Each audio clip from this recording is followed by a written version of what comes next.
Picture this. The sands of ancient Egypt tremble under the weight of a battle older than the pyramids themselves. Two gods locked in an eternal struggle, one destined to rule the heavens, the other to embody chaos itself. This is the story of Horus and Set, a divine war that shook the foundations of the world.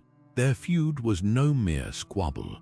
It was a clash that would decide the fate of gods and mortals alike, a struggle between order and destruction written in the stars. The desert winds still whisper their names, carrying the echoes of spear strikes that split the sky and curses that darkened the sun. Why does this ancient conflict still grip us thousands of years later? Because this isn't just mythology. This is the original underdog story, a tale of vengeance, betrayal, and the ultimate triumph of justice. The young sky god Horus, rising from the marshes to challenge his murderous uncle Set, would become the blueprint for every hero's journey to come. Their battles weren't just fights, they were cosmic events that shaped Egyptian religion, influenced pharaohs, and gave birth to symbols we still use today. From the all-seeing eye of Horus to our very concept of good versus evil, their legacy lives on, and today we're going to relive their most epic confrontations exactly as the ancients told them. 25 earth-shaking stories of divine combat, cunning tricks, and world-changing victories, because when gods go to war, the universe itself holds its breath. And you're about to have the best seat in the house. Now let us journey back to the very beginning, to the moment when this cosmic feud took human form. The story of Horus starts not in the blaze of battle, but in the quiet reeds of the Nile Delta, where destiny whispered to a grieving goddess. After Set's brutal murder of Osiris, slicing his brother into pieces and scattering them across Egypt, Isis became more than a wife in mourning. She transformed into the ultimate protector, gathering her husband's remains with Nephthys' help, using her magic to briefly revive him just long enough to conceive their divine child. This was no ordinary pregnancy. Hidden among the papyrus thickets of Chemis, away from Set's searching eyes, Isis bore a son who carried the weight of the cosmos on his shoulders from his first breath.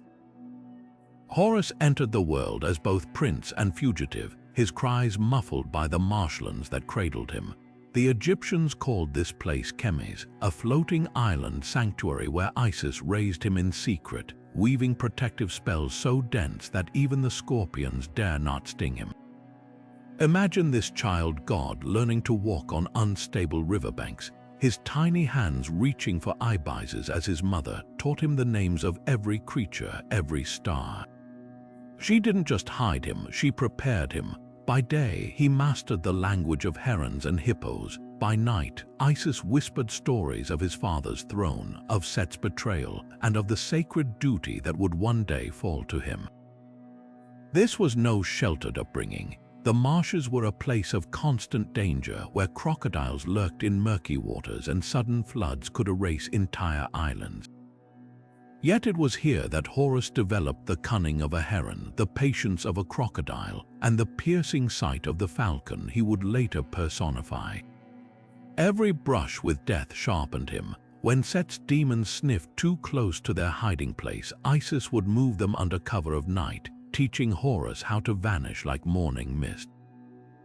These weren't just survival lessons, they were the first skirmishes in their war, with Set hunting and Horus learning to evade, each encounter honing the young god's instincts. By the time Horus grew strong enough to wield his father's crook and flail, the marsh had imprinted itself upon him. The endless sky above the Nile became his domain, reflected in his falcon-headed form. The reeds that had sheltered him now symbolized his future role as unifier of Upper and Lower Egypt. Even his famous eye, the wedjat, carries the markings of a falcon's facial pattern, a permanent reminder of those formative years watching, waiting from the shadows. This is why Egyptian pharaohs would later take the name Horus as their throne title, not just because he avenged Osiris, but because his childhood proved that true kingship isn't inherited.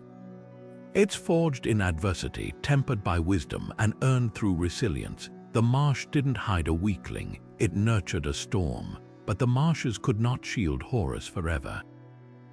The day arrived when the young god would face his uncle for the first time, not in open battle but in a deadly game of wits. Set, ever the trickster, did not come as a raging storm or a roaring beast. No, he arrived in disguise, slithering into Horus's life as a stranger offering help. Some texts say he took the form of a weathered fisherman, his nets filled not with fish but with traps. Others describe him as a traveling merchant, his wares glittering with poisoned gifts. Whatever his guise, his goal was the same: to test the boy who dared to dream of reclaiming Osiris's throne. This was no simple ambush. Set's first move was subtle. In one lesser-known account from the Turin papyrus, he challenges Horus to a spear-throwing contest along the Nile's banks. "Prove your aim," he taunts, handing the boy a spear weighted with lead. Horus, sensing treachery, switches weapons at the last moment, splitting a sycamore tree in half with a throw so precise it leaves Set momentarily speechless.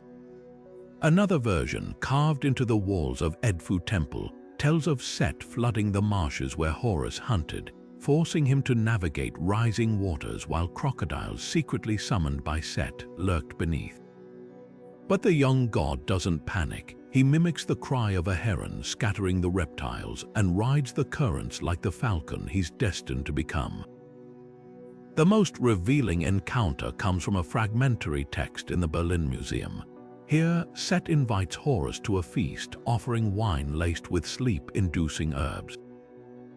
But Isis had taught her son the language of poisons. Horus pretends to drink, then pours his cup into the river where the Nile itself recoils at the betrayal. When Set leaps forward to strike, Horus unveils his hidden weapon, not a blade but words. "A king rules with Maat," he declares, invoking cosmic order, not with tricks that sour the water. For the first time, Set sees not a child but a rival. These stories all share a crucial detail. Horus never fights force with force. Instead, he mirrors Set's cunning, turning each trap into a lesson. When Set disguises himself as a black boar to gore him in the reeds, Horus harpoons him with a hunter's precision. When Set sows discord by spreading lies among the gods, Horus counters with unshakable truth. Even in their earliest clashes, their roles are clear. Set is chaos, shifting like desert sands. Horus is the falcon who sees through storms. What makes these first encounters so pivotal isn't just the confrontation, it's the foreshadowing. Every failed ambush plants seeds for their later battles. The weighted spear hints at the stone boat race to come. The flooded marshes foreshadow their Hippopotamus Duel.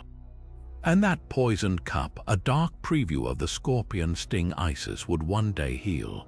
Most importantly, these myths reveal a truth the Egyptians held sacred. A ruler's strength isn't just in his arm, but in his ability to outthink darkness.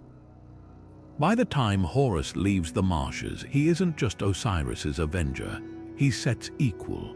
Now, as the first skirmishes between Horus and Set settle like dust after a sandstorm, the conflict shifts to a grander stage, one where words carry the weight of kingdoms. The gods themselves gather to judge who is worthy of Egypt's throne, and what unfolds isn't just a trial, but a spectacle of divine politics, deception, and the raw tension between order and chaos. The Aeneid, Egypt's council of 9 powerful deities, assembles to hear both claims. At the center stands Osiris's empty throne, a silent reminder of what's at stake.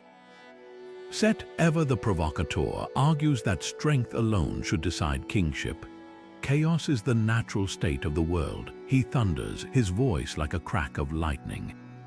Can a boy who hid in the marshes command respect? But Horus, now a young man, counters with a cooler fire. "The throne is my birthright," he insists, "and I serve Maat, justice, not brute force." What makes this trial so extraordinary isn't just the debate, but the sheer longevity of it. Some texts, like the Shabaka stone, claim the proceedings dragged on for 80 years, with alliances fracturing and reforming like the Nile's delta. Ra, the sun god and head of the tribunal, initially sides with Set. Why? Because Set embodies the untamed fury Ra needs to battle Apep, the serpent of oblivion. But Isis, ever the strategist, refuses to accept this bias. In one masterstroke, she transforms into a grieving widow and tricks Ra into publicly declaring Horus the rightful heir, a moment immortalized in the Metternich stele. When Ra realizes her ruse, he's furious, but even he can't deny the power of his own spoken decree. Then comes the most audacious move of all. In a version preserved at Edfu, Set challenges Horus to a race across the sky in stone boats, a test meant to humiliate. Horus's vessel, secretly crafted from lightweight wood but painted to mimic stone, glides effortlessly while Set sinks like, well, a stone. The gods erupt in laughter, and for the first time the balance of opinion tips. But Set isn't finished. In a desperate ploy, he invites Horus to a feast, only to attempt seduction, a twisted gambit to undermine the younger god's purity. Horus, though, catches Set's seed in his hands and later exposes the act before the Aeneid, shaming his uncle. Through it all, Thoth, the god of wisdom, records every argument, every divine outburst. His scrolls reveal the deeper truth. This trial isn't just about a crown. It's about defining what kind of power should rule the world. Is it Set's unbridled might or Horus's measured justice? Even the earth reacts to their clash. Storms rage when Set speaks, and the Nile calms when Horus pleads his case. By the trial's end, no clear victor emerges. Some gods still favor Set's vigor, others are swayed by Horus's righteousness. But one thing is certain, the Aeneid's hesitation forces the conflict into even darker territory. The next phase won't be fought with words or tricks, but with fang and claw. The gods' indecision sets the stage for a battle so brutal it scars the heavens themselves. But as the trial's deadlock stretches on, the gods grow restless, and the rivalry between Horus and Set takes a violent turn, plunging them into the depths of the Nile itself. What unfolds next isn't just a battle, but a surreal and symbolic clash that reveals the deeper stakes of their feud. Horus and Set, weary of debates and tricks, agree to settle their dispute through sheer strength. They transform into colossal hippopotamuses, creatures revered and feared in equal measure by the Egyptians. The hippopotamus was a paradox, a symbol of both protective motherhood and uncontrollable chaos. Its massive bulk could churn the Nile's waters into turmoil, yet it was also linked to Taweret, the goddess who safeguarded childbirth. By taking this form, the two gods embody the duality of their struggle. Horus, the rightful heir, must harness the beast's power without succumbing to its fury, while Set, ever the disruptor, revels in its wildness. For 3 days and nights, the Nile becomes their battleground. The river roils as they grapple in the murky depths, their tusks slashing, their bellows shaking the reeds. The other gods gather on the banks, watching the spectacle unfold. At one point, Horus gains the upper hand, pinning Set beneath the water's surface. Victory seems within reach until Isis intervenes. Crafting a harpoon from the reeds, she aims to strike Set and end the conflict, but as she hurls it, her maternal instincts falter. Set, after all, is her brother, and despite his crimes, the thought of killing him paralyzes her. The harpoon falters, striking harmlessly into the mud. Set seizes the moment to escape, and the battle ends unresolved. But Isis's hesitation carries profound consequences. Horus, enraged by her mercy, lashes out. In some versions, he even decapitates her in a fit of fury, though Thoth later restores her with a head of cow horns, linking her to Hathor. This moment fractures their bond, revealing the cost of compassion in a war where ruthlessness seems the only path to victory. The duel's symbolism lingers long after the waters still. The hippopotamus, like Egypt itself, represents a balance between nurturing and destruction. Horus's near victory shows his growing prowess, yet his inability to finish Set proves chaos cannot be so easily vanquished. And Isis's conflicted heart reminds us that even in myth, morality is rarely black and white. The stage is now set for an even darker confrontation, one where the moon itself will bear the scars of their hatred. Now the rivalry takes a bizarre and cunning turn, as Set devises what seems like an impossible challenge, a race where the rules themselves become weapons. Still seething from the unresolved hippopotamus battle, Set declares a contest of craftsmanship and speed, demanding they each construct a boat entirely from stone and race them down the Nile. To the gods witnessing this, the proposition seems absurd. Stone doesn't float, but Set, ever the trickster, has no intention of playing fair. Secretly, he plans to carve his vessel from lightweight volcanic rock, knowing it will stay afloat just long enough to outmaneuver Horus, whose heavier boat will sink immediately. But Horus, raised under Isis's tutelage in the arts of magic and strategy, sees through the ruse. Instead of falling into Set's trap, he crafts a brilliant deception of his own. While Set toils away shaping volcanic stone, Horus builds a sleek wooden boat, light, fast, and perfectly seaworthy. Then, with a craftsman's precision, he coats every inch of it in plaster, painting it to mimic rough-hewn stone. To the untrained eye, it's an unwieldy slab of rock, but beneath the surface, it's a vessel designed to glide across the water with ease. The day of the race arrives, and the gods gather along the Nile's banks, eager to witness this spectacle of ingenuity. Set, smug with confidence, launches his vessel first. For a moment, it seems his plan might work. The porous volcanic rock keeps him buoyant, if unsteady. But Horus's plaster-covered boat cuts through the water like a knife, leaving Set spluttering in his wake. Then, disaster strikes for the god of chaos. The porous stone soaks up the river like a sponge, and Set's boat begins listing, then sinking, until he's left clinging to the wreckage, humiliated before the entire pantheon. The gods roar with laughter at Set's expense, but the lesson runs deeper than mere mockery. Horus's victory isn't just about speed or strength, it's a masterclass in outthinking chaos itself. Where Set relies on brute deception, Horus responds with layered cunning, turning his enemy's dishonesty against him. The plaster-covered boat becomes a symbol. Appearances can deceive, but true kingship requires seeing beyond the surface. Yet even in defeat, Set's fury burns brighter. This public shaming only deepens his resolve, setting the stage for a far more brutal confrontation, one that will cost Horus not just pride, but a piece of his very divinity. But the story takes a darker turn now, as Set's thirst for vengeance reaches a fever pitch. Humiliated by the stone boat debacle, he abandons trickery and embraces outright violence, luring Horus into a brutal confrontation.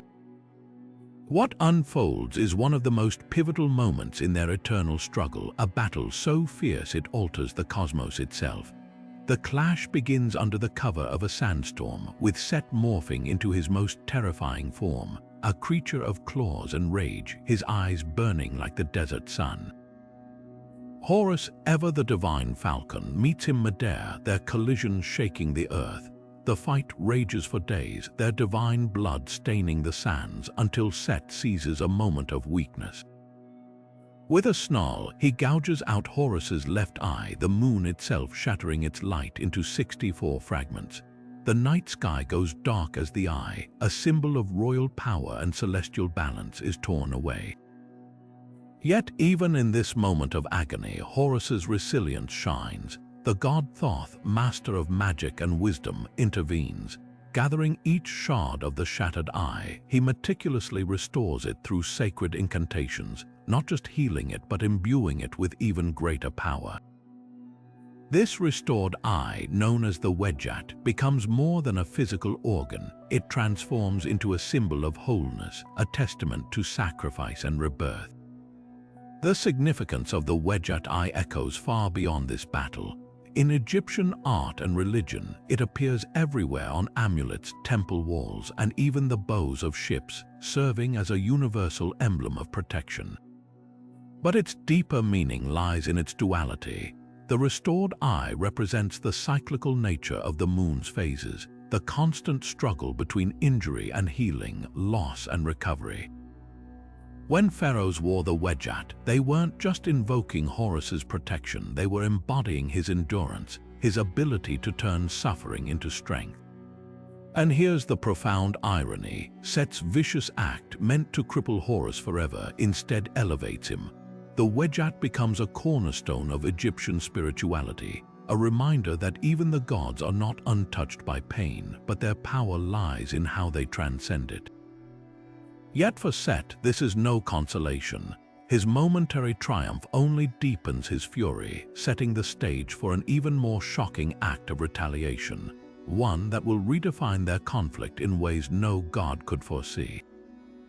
But now the tides turn as Horus rises from his pain with a vengeance that reshapes the divine feud forever. Thoth's restoration of his eye doesn't just heal Horus, it ignites a fury that burns brighter than the sun. What follows is one of the most shocking acts of divine retribution in Egyptian mythology, a moment where the god of order doesn't just defeat chaos but humiliates it at its core. The confrontation unfolds in the aftermath of the eye's restoration. Horus, no longer the wounded nephew, confronts Set with a chilling calm. Some versions of the myth describe a brutal physical clash, while others suggest a more sinister trap, Horus seducing Set during a feast to weaken him. But the outcome remains the same. In an act loaded with symbolism, Horus severs Set's testicles, mutilating the god who embodies disorder. This isn't just violence, it's a cosmic statement. In a culture where fertility and potency were tied to power, Horus doesn't merely wound Set, he dismantles his divine authority at its source. The implications ripple through Egyptian cosmology. Set's castration isn't just personal, it's a blow to chaos itself. Maat, the delicate balance of order, trembles but holds as Horus reasserts control. Yet the myths diverge on what happens next. In some texts, Set is left broken, his roar reduced to a whisper. In others, he's paradoxically strengthened, his rage crystallizing into a force that even Ra harnesses to repel the serpent Apep. This duality reflects Egypt's nuanced view of chaos. Set is both enemy and necessary shadow, his defeat never absolute. The act also cements Horus's role as the unifier. Where Set divides, Horus rebuilds. His mutilation of Set isn't just revenge for his father Osiris or his own lost eye. It's a restoration of kingship sanctity. Later pharaohs would echo this symbolism, portraying their victories over enemies as echoes of Horus's triumph. But the story isn't over. Set's humiliation fuels a new kind of chaos, one that slithers into their next battle, a showdown not on Earth but in the very heart of the sun's journey across the sky. Yet even in defeat, Set's chaos refuses to be subdued. As the sun god Ra sails his golden bark across the sky, a new threat emerges from the depths, one that ties Horus's destiny even closer to the cosmic balance. Here, the battle shifts from the earthly realm to the heavens themselves, where the stakes are nothing less than the sun's survival.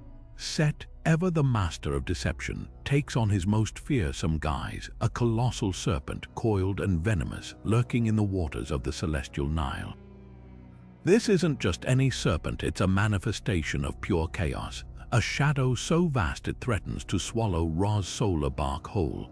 The myths paint a vivid scene. Ra's vessel, carrying not just the sun but the very light of creation, is rocked by waves of darkness as Set's monstrous form rises. The gods aboard, including Thoth and Maat, brace for an attack that could unravel the fabric of Maat itself.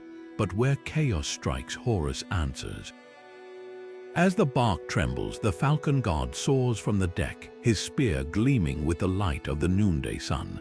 The clash that follows is a spectacle of divine might. Horus, swift as the wind, drives his weapon into Set's serpentine flesh, each strike a burst of solar fire.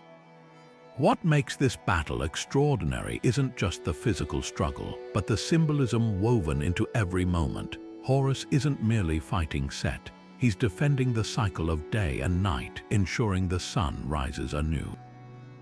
His role here transcends kingship. He becomes the guardian of cosmic rhythm, the hand that keeps chaos from devouring time itself. This myth also reveals a deeper layer of Horus's identity, his fusion with solar power. In some versions, his spear is said to be forged from the essence of Ra's light, blurring the line between the two gods. By the New Kingdom, this connection crystallizes into the composite deity Ra-Horakti, Ra-Horus of the horizons, a symbol of the sun's unbroken journey. Every dawn, as Ra's bark emerges victorious, it's Horus's vigilance that's implicitly honored, a reminder that order isn't passive but a constant, active defiance of darkness. Yet the tale leaves room for intrigue. Some texts suggest Set's attack wasn't mere rebellion, but a twisted form of destiny, a chaos necessary to test the sun's resilience. In this light, Horus's victory doesn't erase Set's role. It reaffirms their eternal dance. The serpent will always rise, and the falcon will always strike, because balance demands both. For the ancient Egyptians, this wasn't just a story. It was a celestial reassurance that no night, no chaos lasts forever. And as the bark sails on, healed but wary, the stage is set for their feud's most unexpected turn. A feast where revenge wears the mask of seduction, and humiliation takes a form no god could anticipate. But the feud between Horus and Set takes an unexpected turn, one that moves from cosmic battles to psychological warfare. After the clash on the solar bark, Set shifts tactics, trading brute force for cunning. He extends an invitation to Horus, a seemingly gracious offer to dine together at a grand feast. To the uninitiated, it might appear as a truce, but in Egyptian mythology, feasts are rarely just meals. They're stages for power plays, and Set's banquet is no exception. His plan is simple yet vicious. By hosting Horus, Set aims to humiliate him before the other gods, proving that the young falcon is no match for his uncle's wits. The scene is set with lavish food and drink, but beneath the surface, it's a trap. Set's true weapon here isn't a spear or a serpent, it's shame. He orchestrates the evening so that Horus, in a moment of vulnerability, might falter, giving Set the upper hand in their endless struggle. What happens next, however, upends every expectation. Instead of falling into Set's trap, Horus flips the script literally. In a move that blurs the line between revenge and seduction, he engages Set in an intimate encounter. The details vary in different texts. Some describe it as a deliberate act of dominance, while others frame it as a moment of mutual, if fraught, passion. But the core symbolism remains sharp. Horus subverts Set's attempt at humiliation by making it his own. The hunter becomes the hunted, and the feast meant to weaken Horus instead becomes a testament to his unshakable cunning. This myth isn't just about shock value, it's layered with meaning. For the ancient Egyptians, intimacy carried heavy symbolic weight, often tied to concepts of power and hierarchy. By seducing Set, Horus doesn't just outmaneuver him, he inverts their dynamic, asserting his control in a way that transcends physical combat. It's a masterclass in psychological warfare, showing that victory isn't always won with blades but with the mind. The story also reflects the fluidity of divine relationships in Egyptian theology. Gods aren't bound by human morals, their actions serve cosmic functions. Here, Horus's act isn't merely personal, it's a reassertion of Maat, proving that order can triumph through unexpected means. Even more intriguing, some interpretations suggest this encounter isn't purely antagonistic. In a paradoxical twist, it momentarily unites the two gods, hinting that chaos and order are sometimes two sides of the same coin. Yet the feast's aftermath is anything but harmonious. When Set later claims before the Aeneid that Horus has been dishonored, the gods recoil until Horus reveals the truth. With a smirk, he produces evidence that it was Set who was overpowered, not him. The courtroom erupts in laughter and Set's plot collapses. This moment cements Horus's reputation not just as a warrior, but as a trickster god in his own right, one who can beat Set at his own game. But the echoes of this encounter linger. It reshapes their rivalry, adding a new dimension to their eternal struggle. And as the dust settles, another challenge looms, one where Horus's resilience faces its greatest trial yet, not from Set's malice, but from a venom far more personal. Yet the trials of Horus are far from over. As the dust settles from his psychological victory over Set, an even deadlier threat emerges, one that strikes not at his pride but at his very life. In the marshes where Horus once hid as a child, danger lurks in the shadows. A venomous scorpion, some say sent by Set himself, sinks its stinger into the young god's flesh. The pain is instant, the poison swift. Horus collapses, his body racked with agony, his divine strength useless against the creeping darkness. This is no grand battlefield clash, it's a silent, intimate crisis, the kind that even gods cannot face alone. Enter Isis, the mother whose magic is as boundless as her love. Hearing her son's cries, she rushes to his side, her voice trembling not with fear but with power. The myth paints a vivid scene, Isis kneeling in the reeds, cradling Horus as she summons every incantation she knows. Her words are more than prayers, they're commands to the universe itself. She calls upon the sun god Ra to halt his bark in the sky, demanding his aid. She whispers to the venom, ordering it to retreat. And when even the mightiest spells falter, she does something extraordinary. She reveals the secret name of Ra, the ultimate source of divine power, wielding it like a key to unlock her son's salvation. This act isn't just maternal instinct, it's a cosmic intervention. In Egyptian belief, names held the essence of existence. By speaking Ra's hidden name, Isis taps into the raw fabric of creation, bending life and death to her will. The poison recedes, Horus stirs, and the marshes echo with the sigh of a mother's relief. But the story's significance stretches far beyond this moment. For the ancient Egyptians, this myth became a blueprint for healing. Priests and physicians invoked Isis's spells in medical papyri, treating scorpion stings and other ailments with rituals mirroring her divine actions. Amulets carved with Horus's image were placed on the sick, channeling his survival into their recovery. Even the famed Sipi of Horus, stone stelas depicting the young god triumphing over beasts, were touched to wounds, transforming myth into medicine. Beneath the surface, this tale reveals a deeper truth about the gods.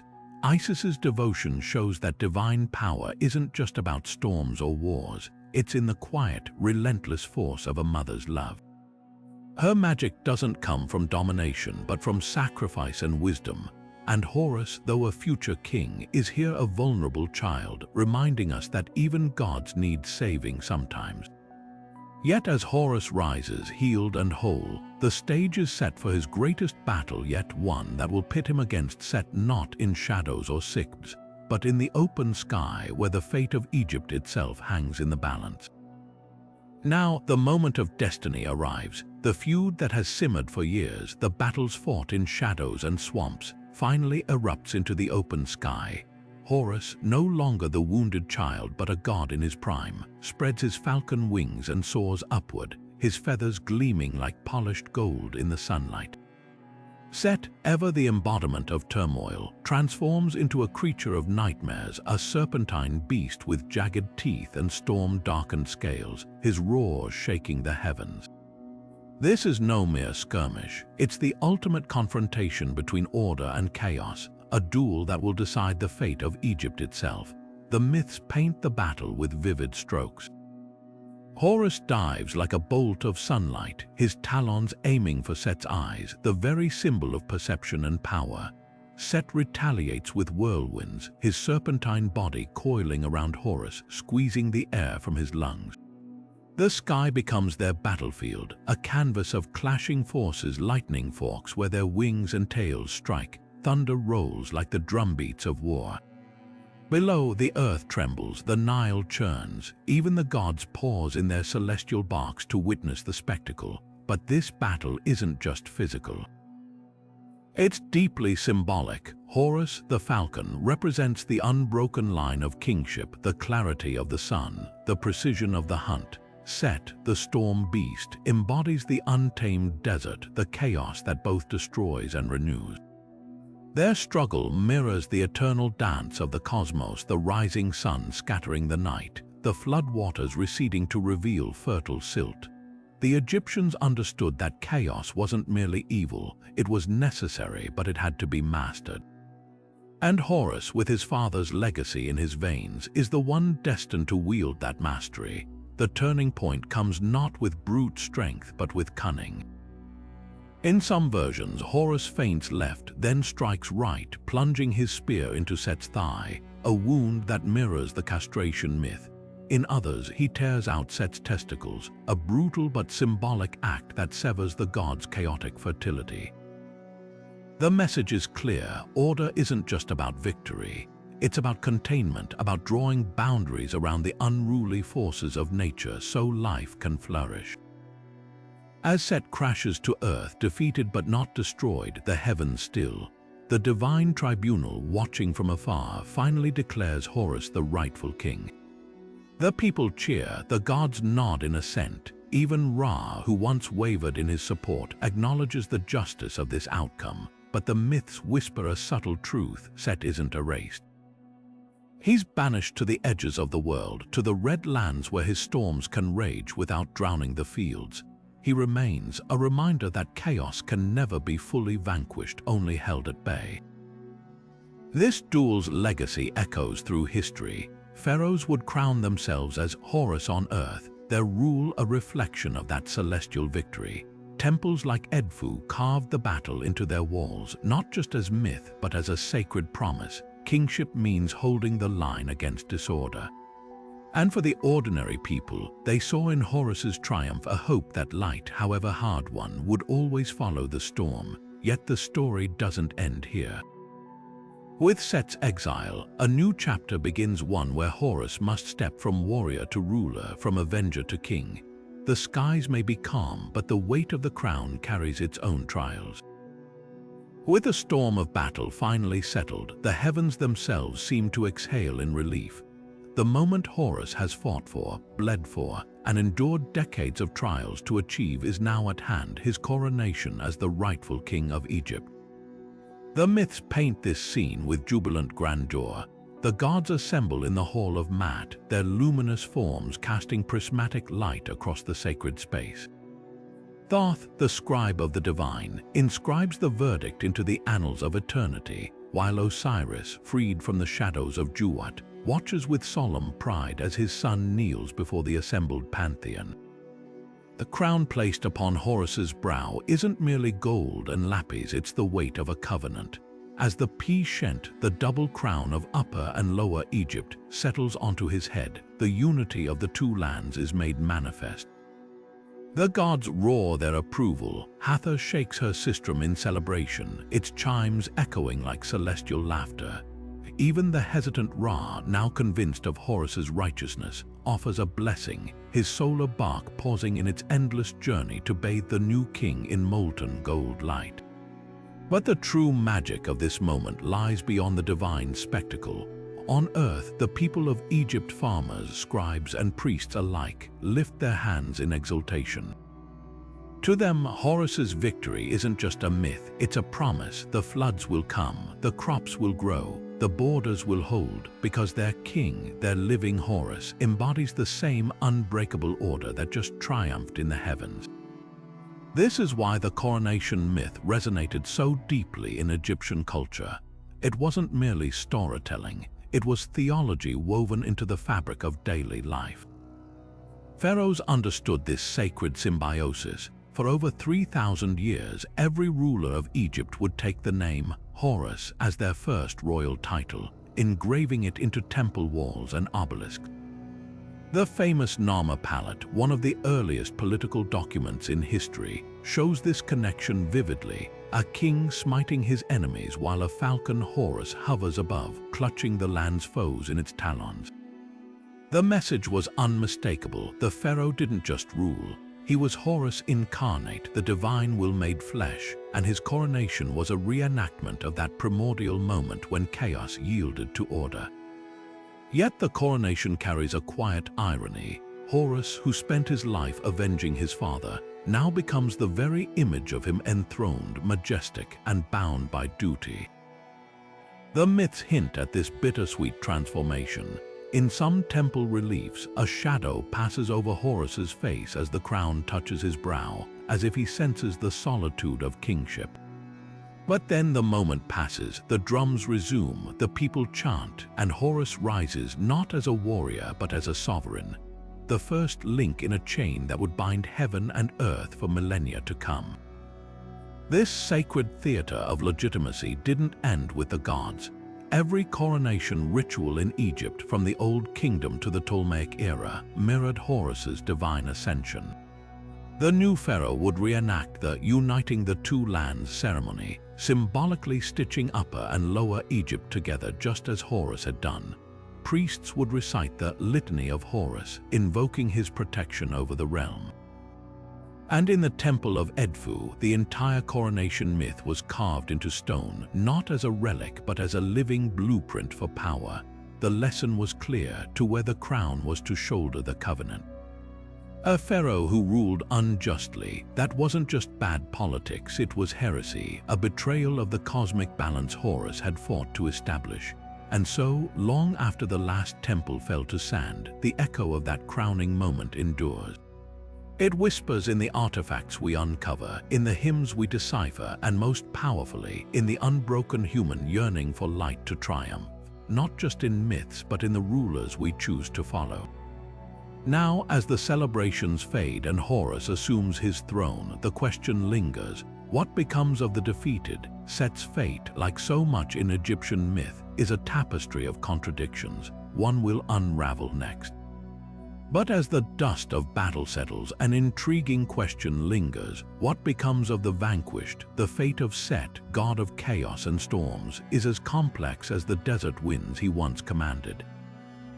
In some versions of the myth, the gods decree his exile, casting him into the barren wastelands beyond Egypt's borders.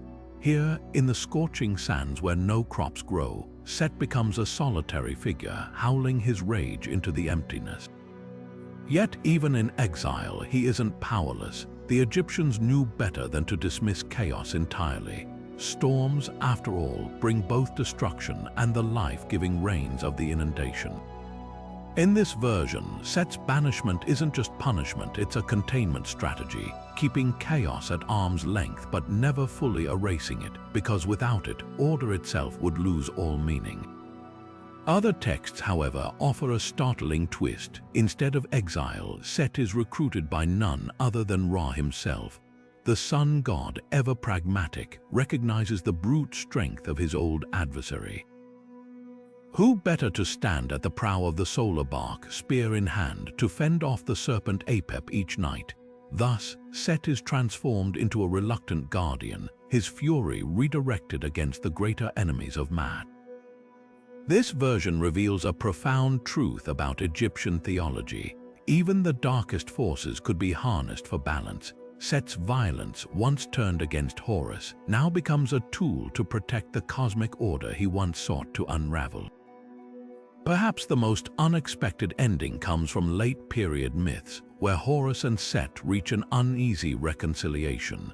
In the Temple of Edfu, carvings depict them ritually binding the papyrus and lotus symbols of Upper and Lower Egypt together, a gesture of forced unity. Some scholars interpret this as political allegory, reflecting times when Egypt's rulers sought to integrate factions or foreign influences. Others see it as spiritual pragmatism. If chaos and order are two halves of creation, then even the bitterest feud must eventually find equilibrium. Here, Set isn't villain or ally, but a necessary counterweight, like the desert that defines the fertile Nile's worth by contrast. Why such divergent endings? Because Egyptian mythology was never monolithic. The Set of Memphis might be reviled as a murderer, while in the Delta, he's invoked in spells to repel invaders. A Theban priest might praise Horus's victory, yet still leave offerings to Set before a thunderstorm. These contradictions aren't flaws, they're proof of a living, evolving belief system. The Egyptians understood that divinity, like nature, defies simple categories. Sometimes chaos must be exiled, sometimes it must be put to work. and sometimes it must shake hands with its enemy because the world is vast enough to hold both the falcon and the storm. What unites these versions is the underlying lesson: chaos cannot be destroyed, only managed. Whether as outcast, enforcer, or uneasy partner, Set endures.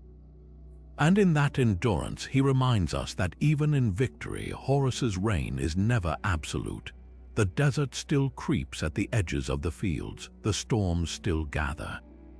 But now they do so within bounds, testaments to a world where even the gods must compromise. This nuanced view of Set's fate sets the stage for our next exploration: how the pharaohs, as living incarnations of Horus, sought to embody this delicate balance in their rule over Egypt.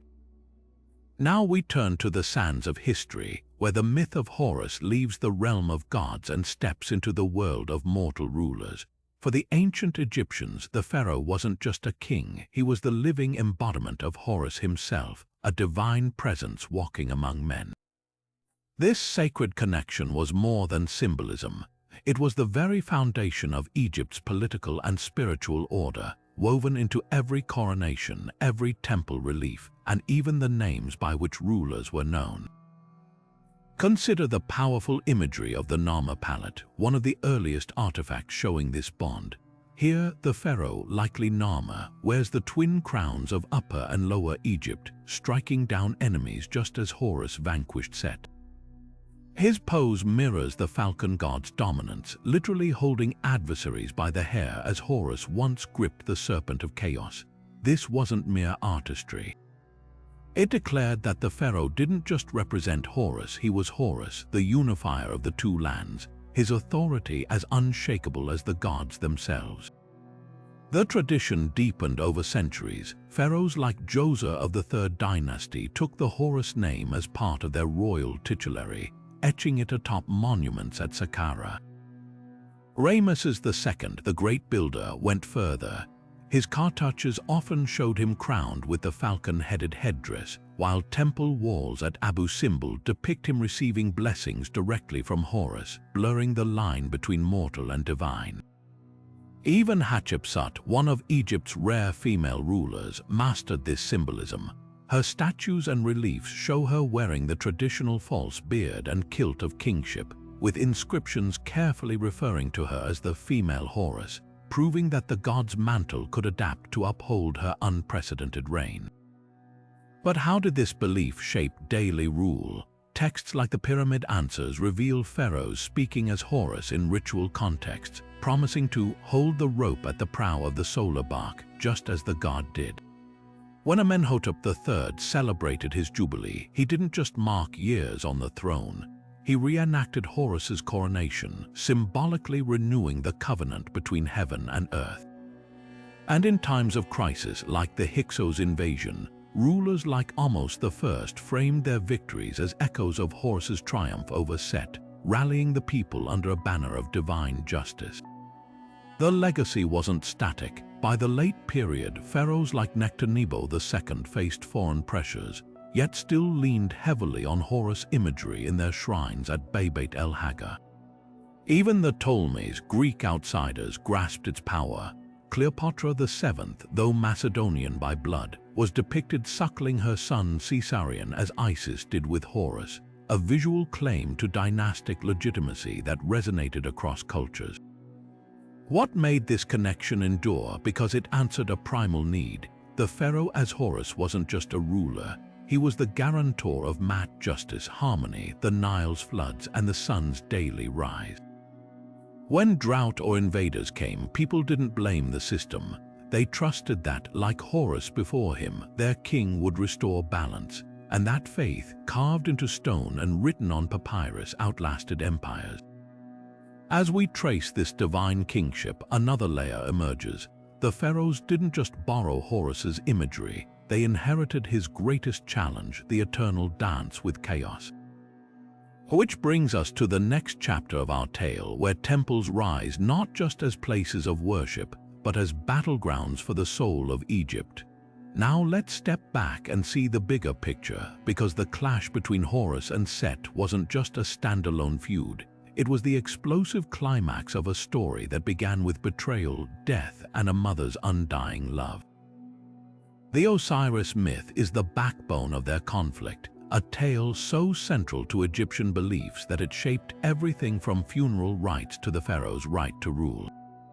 At its heart, this is a story about legacy. Osiris, the wise and just king, is murdered by his jealous brother Set, who dismembers his body and scatters the pieces across Egypt. Isis, Osiris's devoted sister-wife, refuses to let chaos win. She gathers his remains, uses her magic to briefly revive him, and conceives Horus, the child destined to reclaim his father's throne. But here's the genius of the myth. Horus doesn't just avenge Osiris, he completes him. Every battle against Set, from the courtroom to the Hippopotamus Duel, mirrors Osiris's own struggle, but with one crucial difference.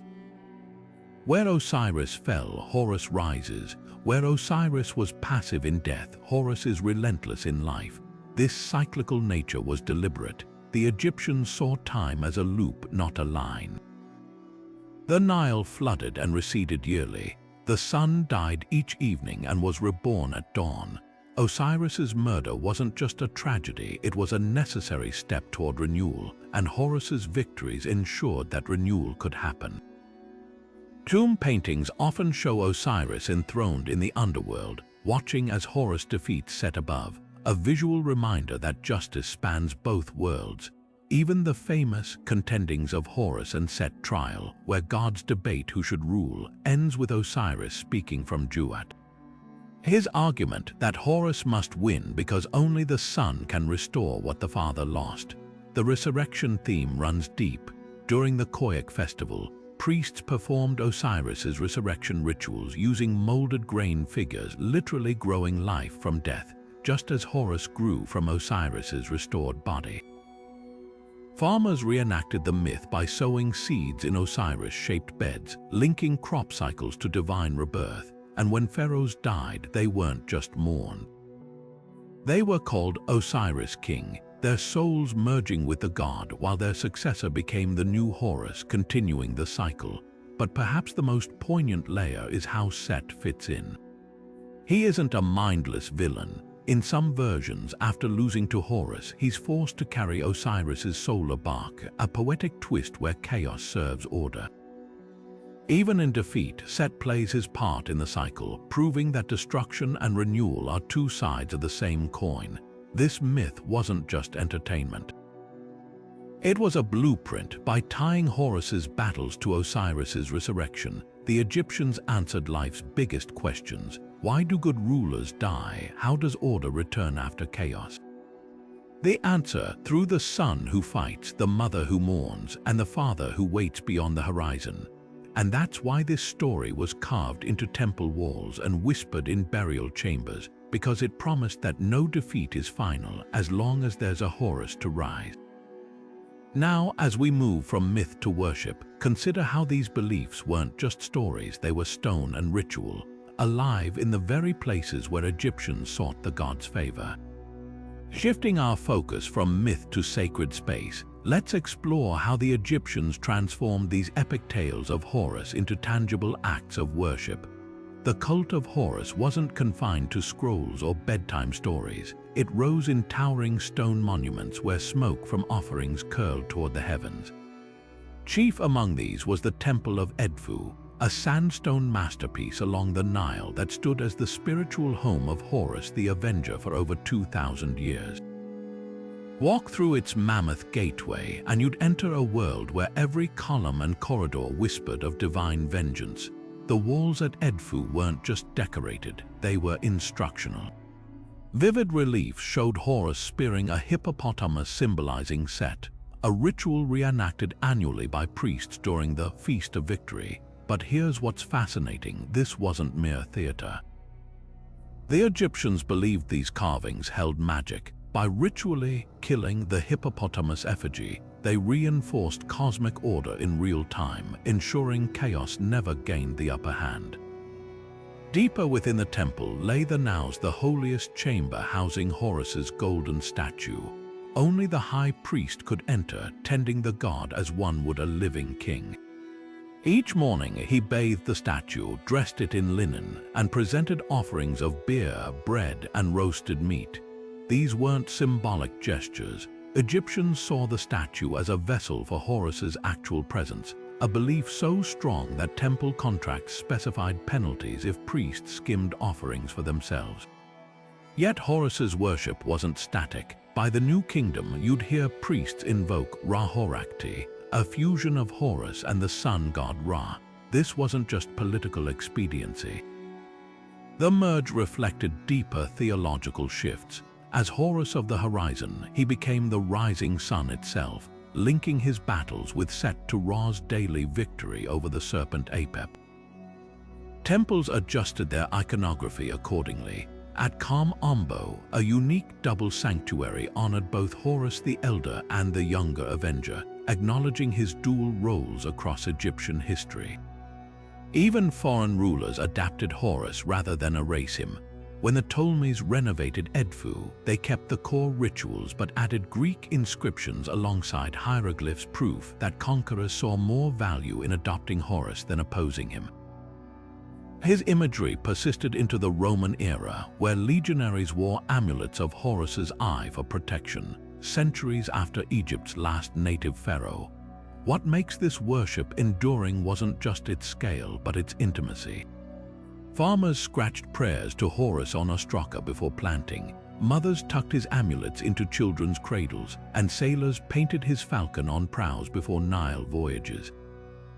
From pharaohs to fishermen, Egyptians didn't just revere Horus. They lived alongside him, trusting that the god who defeated chaos in myth could do the same in their daily lives. With these sacred foundations laid, we'll next see how the myth transcended stone, shaping the very rulers who called themselves Horus incarnate. Now let's unravel a fascinating twist in this ancient saga, the dual nature of Set himself.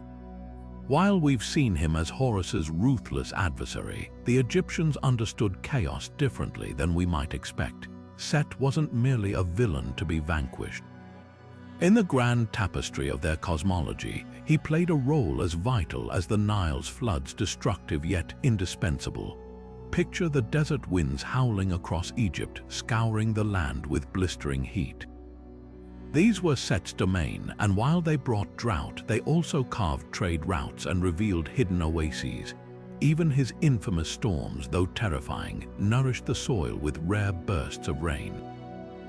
This duality defined Set's essence. He embodied the harsh truths of nature, unpredictable, violent, but ultimately part of life's balance. The pyramid texts, some of Egypt's oldest religious writings, reveal a startling detail. Before his feud with Horus, Set stood guard on Ra's solar bark, defending the sun god from the serpent Apep each night. Without Set's brute strength, chaos would consume the world at dusk. Here's the paradox: the same god who murdered Osiris also shielded creation from total annihilation. Zoom into the Osiris myth and you'll find another layer. When Set dismembered Osiris, his act wasn't just one of cruelty. In some theological schools, this destruction paved the way for resurrection. Osiris became lord of the afterlife precisely because Set shattered his mortal form. The Egyptians saw decay and renewal as inseparable, much like the Nile's annual flooding, which first devastated fields before making them fertile. Even in rituals, Set's presence was unavoidable. During the Sed festival, pharaohs reenacted Horus's victory over Set, but also performed rites honoring Set's power. Why? Because to rule effectively, a king needed to harness chaos, not just reject it. In the desert outskirts where Set was worshipped, travelers left offerings to appease his storms, acknowledging that some dangers couldn't be eliminated, only negotiated with. By the late period, this balance took a striking visual form. At the Temple of Hibis in Karga Oasis, reliefs show Set alongside Horus, not as enemies but as coexisting forces. One panel depicts them together, pouring life-giving water over Pharaoh Darius. It's a profound statement: even bitter rivals could unite to sustain the world. So what's the takeaway? Egyptian wisdom recognized that order, unchecked, grows stagnant. Like a falcon needing wind to soar, Maat required the occasional tempest to test its resilience. Set's chaos wasn't evil, it was the grit that kept the cosmic gears turning. And that's why, long after Horus's triumph, Egyptians still whispered prayers to the god they feared but couldn't afford to ignore. This nuanced understanding of chaos sets the stage for our next exploration: how Horus's battles extended beyond the mortal realm, into the shadows of the underworld itself.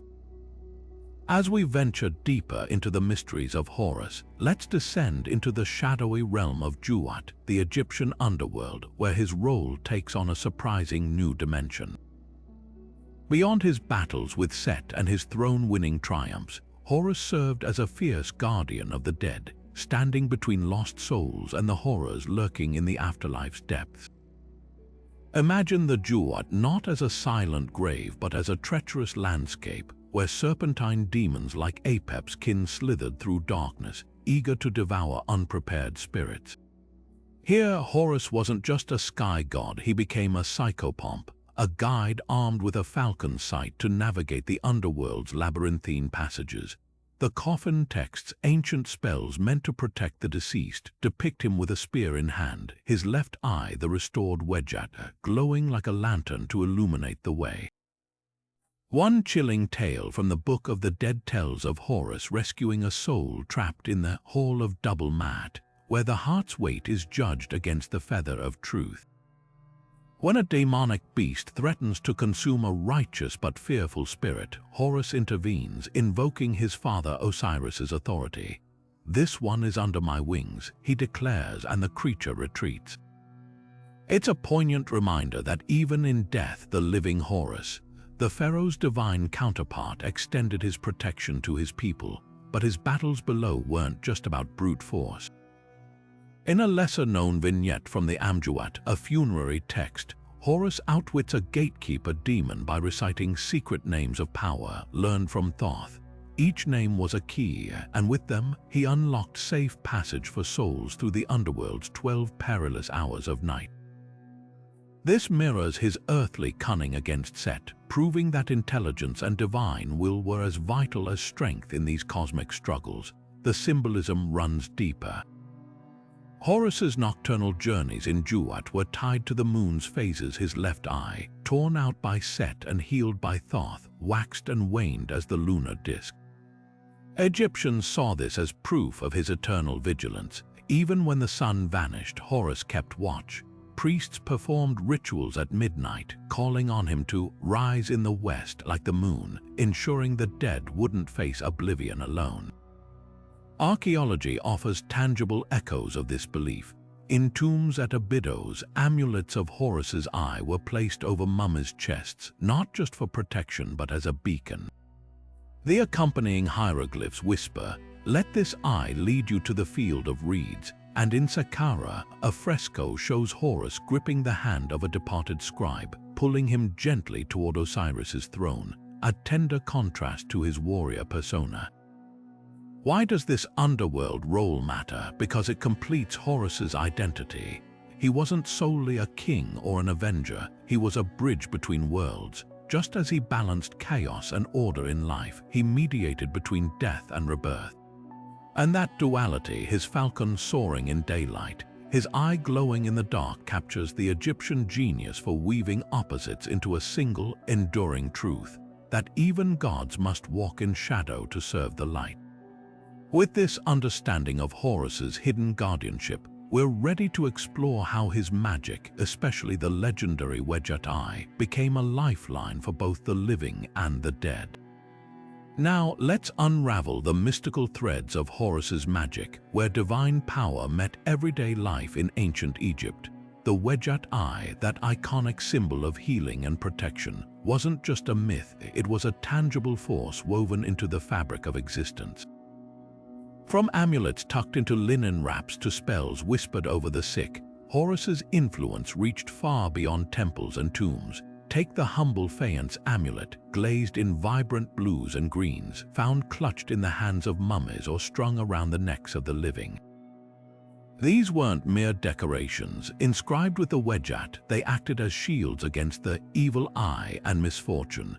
A mother might slip one into her child's crib, trusting Horus to ward off illness, while a farmer buried one at the edge of his field, praying for the god's watchful gaze to protect his crops. The Berlin Papyrus even details a spell where the eye's image was drawn on a bandage and placed over a wound, invoking Thoth's restoration magic to make whole as the moon becomes full. But the Wedjat's power didn't stop at physical healing. The Demotic Magical Papyrus, a later text from Roman Egypt, reveals how the eye symbolized cosmic balance. Priests would trace it in salt during purification rituals, whispering, "As Horus sees all, let disorder flee." Even in love charms, fragments found at Oxyrhynchus show lovers calling on Horus's all-seeing light to expose hidden affections or mend broken bonds. Archaeology paints a vivid picture of this devotion. At Deir el-Medina, the workman's village, a clay ostracon shows a laborer's sketch of the Wedjat beside a plea, "Keep my tools from breaking." In Thebes, a midwife's burial included a wooden statuette of Horus the child, his finger to his lips a silent promise to guard her in the next life. And in the bustling markets of Memphis, vendors sold tiny bronze eyes to sew into clothing, a daily armor against envy. The magic of Horus also thrived in the grandest ceremonies. During the offering of the eye rite, priests reenacted Thoth's healing by presenting a golden Wedjat to the temple statue of Horus, symbolizing the return of his strength. Temple walls at Edfu depict this act, with crowds offering imitation eyes of faience, small but sacred gifts to fuel the god's vigilance. What makes these practices remarkable is their duality. The Wedjat wasn't just a passive charm, it was a covenant. By wearing it, Egyptians affirmed their trust in Horus's justice, just as he'd trusted Thoth to restore his eye. A child's amulet, a farmer's talisman, a pharaoh's pectoral, all whispered the same truth, that divine magic thrived when met with human faith. This blending of myth and mundane life reveals why Horus endured. His symbols didn't belong only to priests or kings. They lived in the hands of potters, the prayers of mothers, the hopes of lovers. And as we'll soon see, this adaptability would carry his legacy far beyond Egypt's borders, merging with distant gods in ways even the ancients might not have imagined. Yet as the sands of time shifted, Horus's influence stretched far beyond Egypt's borders, merging with foreign deities in ways that revealed his remarkable adaptability. When Greek and Roman cultures began intertwining with Egypt's ancient traditions, Horus didn't fade into obscurity. He transformed. The Greeks, ever eager to find connections between their pantheon and others, saw parallels between Horus and their own radiant sun god Apollo. Both were linked to the sky, both wielded divine authority, and both embodied youthful vigor. Temples in Alexandria began depicting Horus with Apollo's lyre, while inscriptions hailed him as Horus Apollo, a harmonized deity of light and prophecy. Roman soldiers stationed in Egypt carried this blended worship home, leaving traces of Horus Apollo amulets as far north as Britain. But this cultural fusion wasn't limited to the Mediterranean. To the south, in Nubia, Horus merged seamlessly with the local god Aranznafis, a lion-headed protector. Stelae found at the temple of Kalabsha show Horus Aranznafis standing triumphant over chaos, his falcon head now crowned with a lion's mane, a striking blend of Egyptian and Nubian symbolism. Similarly, in Libya, Horus intertwined with the warrior god Ash, becoming a guardian of desert traders.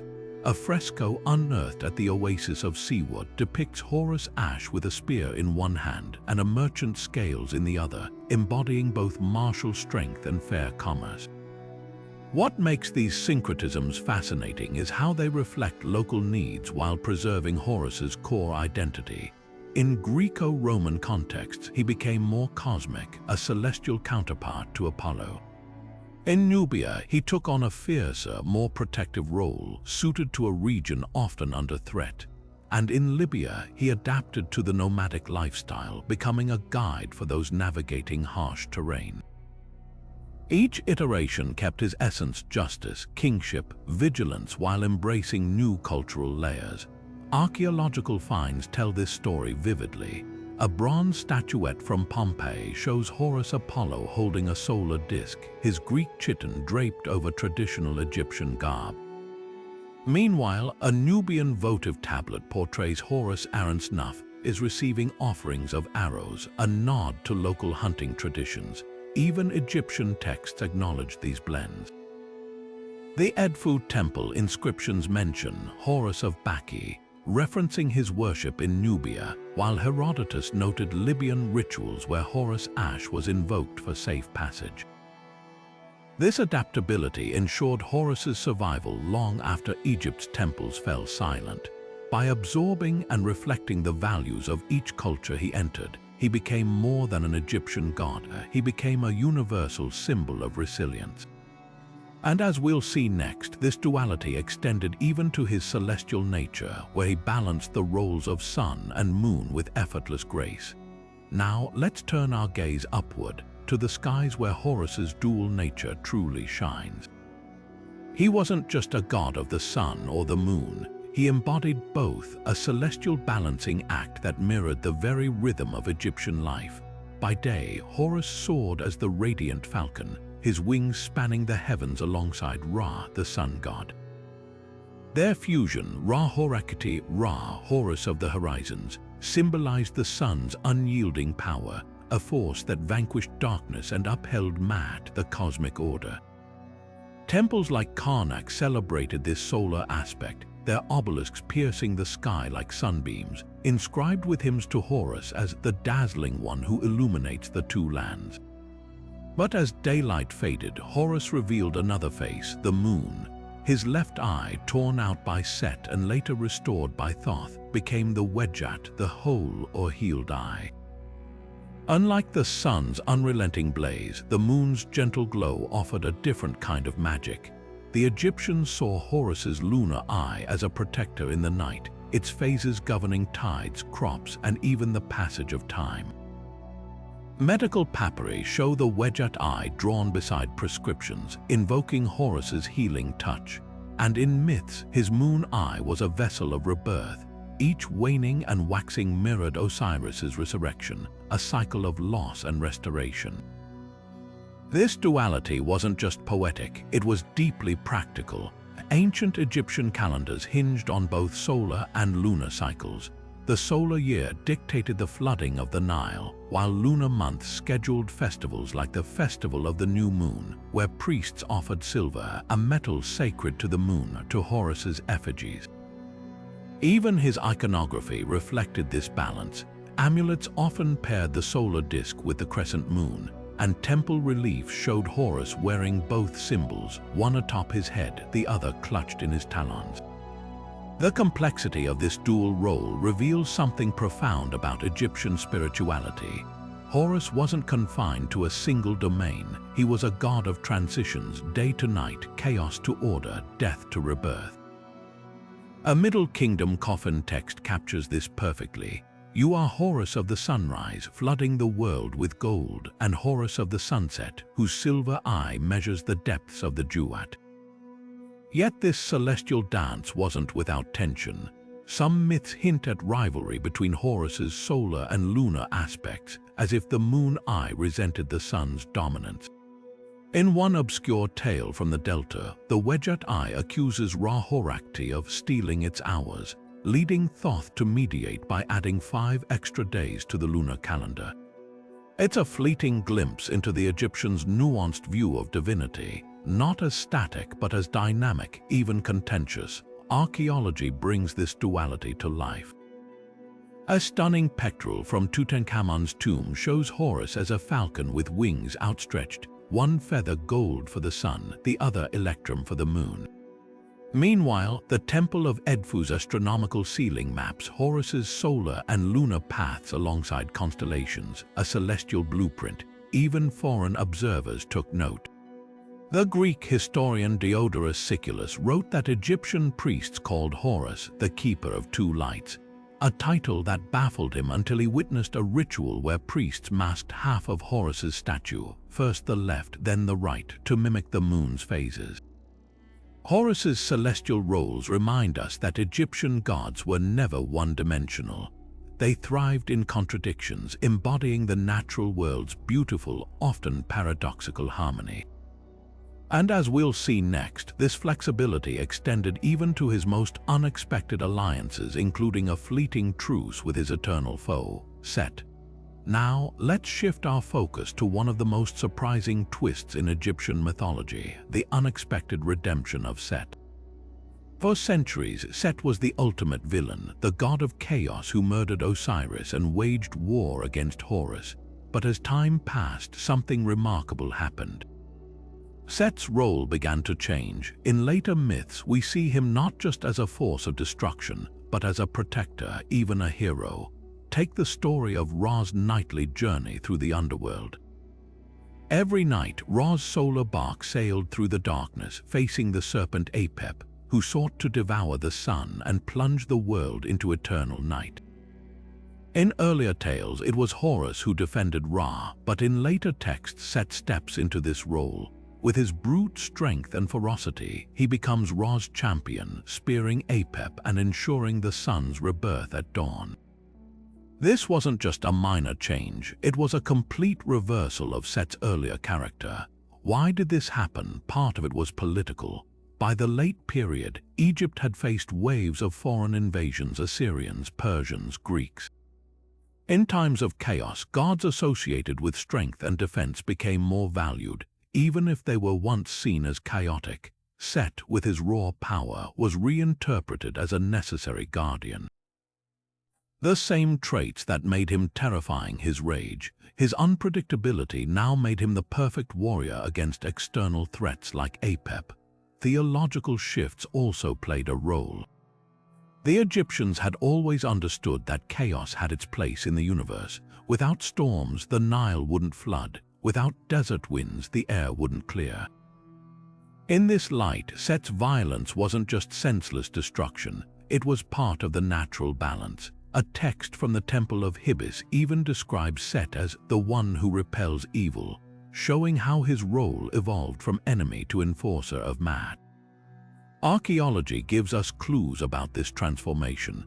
In some late-period amulets, Set appears alongside Horus, not as his opponent but as his ally. One striking example is a ritual knife handle where Set and Horus stand back-to-back, guarding against different threats. Temples in the Western Delta, where Set was especially worshipped, began depicting him with solar discs, linking him to Ra's power rather than just chaos. Even foreign rulers like the Persians embraced Set's martial aspects, seeing him as a kindred warrior god. But this redemption wasn't absolute. In many places, especially in Upper Egypt, Set remained despised. Theban priests of Amun-Ra still saw him as a traitor, and some kings, like those of the 25th dynasty, actively erased his images from monuments. This split reflects the diversity of Egyptian belief. No single version of a god was ever universal. By the Greco-Roman period, Set's image softened further. Some texts even describe him reconciled with Horus, ruling together over different parts of Egypt. A Ptolemaic-era hymn from Edfu calls them the two lords who share the sky, a far cry from their blood-soaked feud. What does this tell us? That Egyptian mythology was never static. Gods could be reimagined, their stories were written to fit new times and new fears. Set's journey from villain to guardian reminds us that even in ancient faiths, redemption was possible, as long as chaos could be harnessed for the greater good. And speaking of greater good, our next chapter takes us deeper into the afterlife, where Horus's role expands beyond the living world into the mysteries of the Duat. Now, let's turn our attention to the unsung architects of this cosmic struggle, the goddesses whose wisdom and power quietly steered the fate of gods and mortals alike. While Horus and Set dominate the myths with their clashes, the women of Egyptian mythology were the ones weaving the threads of destiny behind the scenes. First, there's Isis, the mother of Horus and the embodiment of divine cunning. She wasn't just a grieving widow after Set murdered Osiris, she became a strategist. In one version of the myth, she disguises herself as a beautiful mortal to trick Set into admitting his crimes before the gods. Imagine the scene: Set, bloated with arrogance, unknowingly confessing to murder while Isis reveals her true form, leaving him humiliated. Her magic didn't just protect Horus, it outmaneuvered Set at every turn. She healed Horus when Set poisoned him, resurrected Osiris long enough to conceive Horus, and even swayed Ra's judgment during the divine tribunal. Without Isis, Horus might never have claimed the throne. Then there's Nephthys, Set's own wife, who defied him to side with Osiris and Isis. Though often overshadowed, her role was pivotal. She helped Isis gather Osiris's dismembered body, and in some texts she acts as a reluctant spy in Set's household, whispering his secrets to Horus. Her loyalty wasn't to chaos but to balance, proof that even in ancient myths, family lines didn't dictate allegiance. And we can't forget Hathor, the fiery goddess of love and war. When Horus's rage threatened to consume him, it was Hathor who intervened. In the contendings of Horus and Set, she offers him a moment of solace, reminding him that victory requires more than brute strength. In Edfu's temple reliefs, she's depicted handing Horus the sickle sword to defeat Set, symbolizing that righteous fury must be tempered with purpose. These goddesses did more than support Horus, they redefined the conflict. Isis showed that intelligence could outplay brute force. Nephthys proved that even the enemy's house could harbor allies. Hathor taught that war needed heart as much as steel. Their influence wasn't just spiritual, it was political. By the New Kingdom, pharaohs invoked these goddesses as protectors of the throne, cementing their legacy in Egypt's power structures. Archaeology whispers their importance too. Amulets of Isis's knot, a symbol of her magic, outnumber those of Horus's eye in some burials. Hathor's temples dwarfed many male god shrines, and Nephthys' name appears in spells meant to shield the dead from chaos. These weren't passive characters, they were forces of order in their own right. Yet their stories also hold contradictions. Isis's ruthlessness in cursing Ra for Horus's sake clashes with her nurturing image. Hathor's duality as both nurturer and destroyer mirrors the Nile's life-giving floods and devastating storms. Even Nephthys, often portrayed as gentle, could invoke the desert's harshness. This complexity reminds us that Egyptian women weren't monolithic symbols, they were as multifaceted as the gods they served. As we'll see next, their legacy extends beyond myth into the very fabric of Egyptian kingship, where the pharaoh's power was seen as a reflection of divine feminine energy as much as Horus's might. Now let's fast forward from the sands of ancient Egypt to the screens and pages of today, where the epic feud between Horus and Set still captivates modern audiences. While the myths were once carved into temple walls, they now play out in blockbuster films, best-selling novels, and immersive video games, though not always with the same reverence as the original tales. Take the 2016 film Gods of Egypt, for example. On the surface, it delivers the spectacle you'd expect: gods clashing in golden armor, sprawling battles, and Set as a power-hungry tyrant. But dig deeper and you'll spot glaring departures from the myths. In the movie, Set murders Osiris to seize the throne, echoing the ancient story, but Horus's journey is oversimplified. The film skips the decades-long divine tribunal, the hippopotamus battle, and the nuanced political intrigue of the original myths. Instead, it reduces Horus to a classic action hero, sidelining the deeper themes of justice and cosmic balance that defined the Egyptian narrative. And let's not overlook the controversial casting choices, which sparked debates about cultural representation, something the ancients, who depicted their gods in stylized, symbolic forms, might have found puzzling. Video games, though, often take a more creative approach. In Smite, the popular multiplayer online battle arena, Horus and Set are playable gods, their abilities inspired by myth. Horus soars as a falcon, commanding healing winds, a nod to his role as protector, while Set unleashes storms and sand, embodying chaos. Yet even here, liberties are taken. Set's design leans into his monstrous side with crimson armor and serpentine motifs, while ancient texts often described him as a more ambiguous figure, even handsome in some accounts. These adaptations prioritize gameplay over authenticity, but they do introduce a new generation to these timeless characters. Literature offers a middle ground. Novels like The Kane Chronicles by Rick Riordan reimagine the conflict through a young adult lens, blending humor with mythology. Riordan's Set is flamboyant and unpredictable, closer to the god of storms than the outright villain of Gods of Egypt. The books resurrect lesser-known elements like Set's role as Ra's defender against Apep, giving him depth often missing in modern retellings. Still, they streamline the pantheon for pacing, merging gods or omitting minor deities, a necessary sacrifice for accessibility. Even comic books have taken swings at the myth. In Moon Knight, Marvel's fractured hero, Khonshu, an Egyptian moon god, plays a central role, though often conflated with Horus's lunar aspects. Meanwhile, indie comics like Pantheon delve into the moral gray areas of the Horus-Set feud, painting Set as a misunderstood rebel rather than a pure antagonist.